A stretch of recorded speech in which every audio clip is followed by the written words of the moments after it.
Hai, assalamualaikum. Saya Putri guys. Hai, perkenalkan nama saya Salwa. Halo, saya Akbar. Halo, saya Mary Andani. Halo, saya Rizal.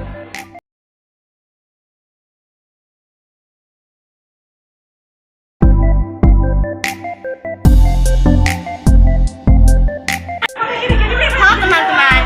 Nah, di sini kita akan menjelaskan tentang diagram oogenesis. Nah, adapun yang pertama itu oogenium. Nah, oogenium adalah gangguan jamur tertentu yang mengandung satu atau beberapa telur atau ootsel. Dari oogenium menuju oosis primer.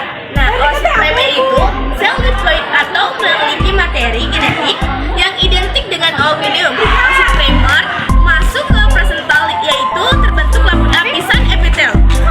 Nah, dari oosis primer kita menuju oosis sekunder, teman-teman. Nah, oosis sekunder adalah sel yang ukurannya lebih besar dan juga terdapat sel yang lebih kecil disebut dengan kutub primer. Nah, yang ini teman-teman. Nah, kemudian dilepas dari ovarium ke tuba fallopi untuk melanjutkan oogenesis melalui meiosis jika terjadi pembelahan sel sperma. Dari oosis primer menuju badan kutub primer, di sini mengalami degenerasi. Kutub primer dalam proses lanjutan pembelahan meiosis. Hasil pembelahan tersebut berupa dua sel haploid dan satu sel yang besar. Oosis sekunder dan sel lebih kecil disebut kutub primer.